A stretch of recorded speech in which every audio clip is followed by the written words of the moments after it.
Hey, what's up, US history peeps? Thanks for joining me on this short recording. We're going to go through a quick lesson on some treaties broken between the US government and the Native Americans.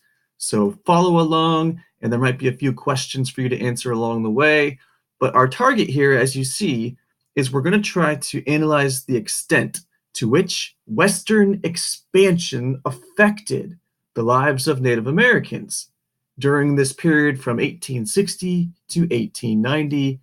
And I want you to evaluate, make a judgment about what role did the federal government play in some of those effects on Native Americans. So with that being said, let's get to it.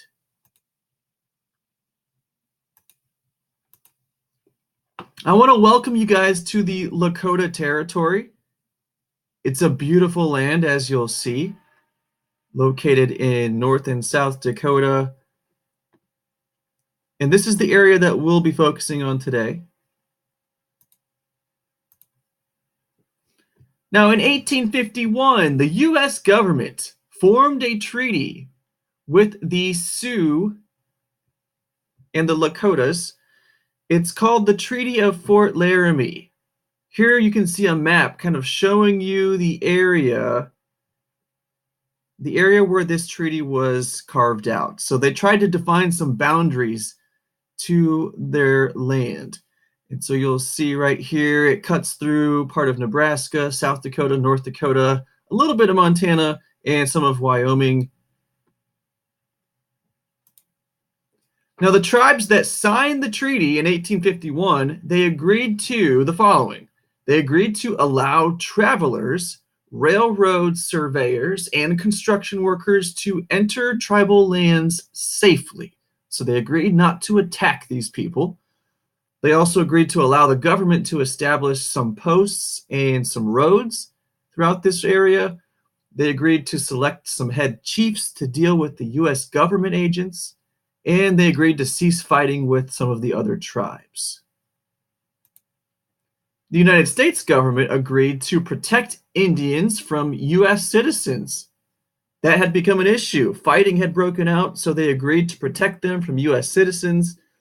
They agreed to pay for any wrongdoing that was done against Native Americans, and they agreed to deliver payments in the form of goods and supplies worth roughly $50,000 per year.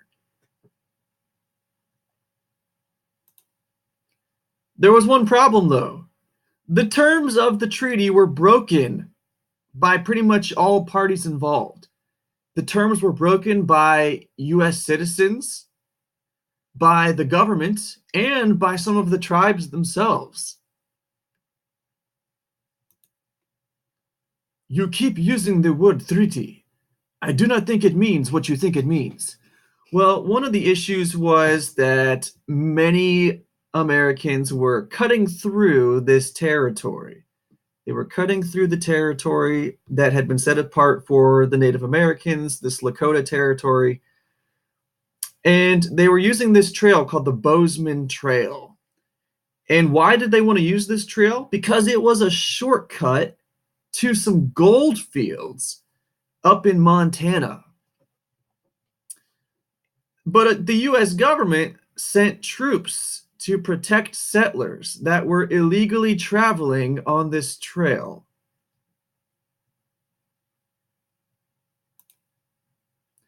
So eventually, after that treaty was spoiled, the US government tried to form another treaty with the Native Americans here called the Treaty of Fort Laramie of 1868. Treaty of Fort Laramie of 1868. Here you can see on the map what this new treaty looks like as far as the boundaries that it creates for the tribes. In 1868, a treaty commission again met at Fort Laramie. The U.S. agents at the council came with a new federal policy. This time, they focused on placing all tribes on reservations. The Treaty of Fort Laramie of 1868 established the Great Sioux Reservation, which included the sacred Black Hills. Now, annuities, which just means payments of food and clothing, were to be delivered to Indians living on the reservation. Uh-oh, another treaty violation! 6 years later in 1874. Guess what was found in those Black Hills? Gold! Uh-oh. And though the government offered to buy the land, the Sioux tribes refused the offer. The Black Hills were sacred to the Sioux, and they would not sell those hills for any price. The treaty made the Sioux reservation off limits to whites without the Lakotas' permission. Unless white people had permission to be on that reservation, they were not allowed to be there according to this treaty. By 1875, with the discovery of gold, you had nearly 15,000 miners that occupied the Black Hills, this sacred ground to the Lakota people. President Grant decided to stop honoring the Treaty of Fort Laramie of 1868, and he no longer ordered the army to prevent gold miners from entering the Black Hills. Here's a picture of all the miners moving into the territory, which would lead to lots of conflict. In 1876, an agreement presented to the Sioux by a special commission, but signed by only 10% of the adult male Sioux population. Again, only 10% of the adult male Sioux population signed this agreement. And it provided that the Sioux would relinquish or give up their rights to the Black Hills and to hunt in the unceded territories in exchange for subsistence rations for as long as they would be needed.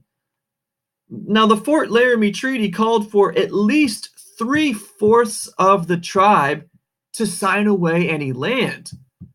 So this clearly violated the treaty.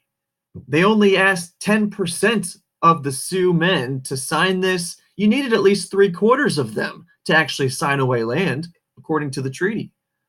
In 1877, Congress passed an act implementing this agreement and thus, in effect, abolished the Fort Laramie Treaty. Serious trust issues became the impact of breaking these treaties.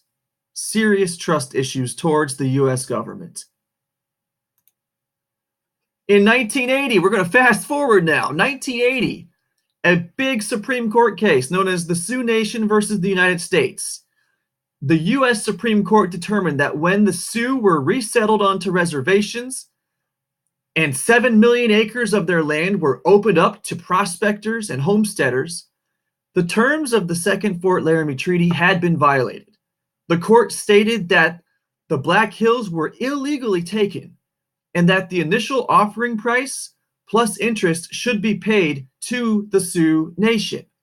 However, the Sioux people back in 1980 refused the money with the rallying cry, "The Black Hills are not for sale."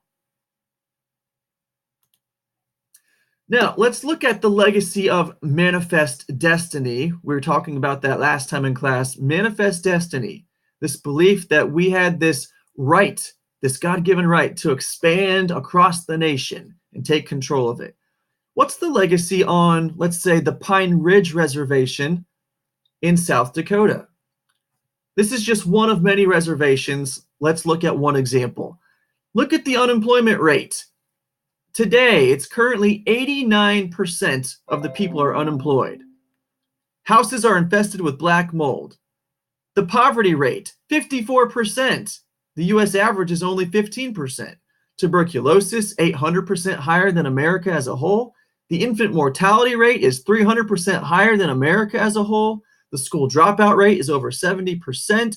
And approximately 85% of Lakota families are affected by alcoholism today. So I'll let you determine what is the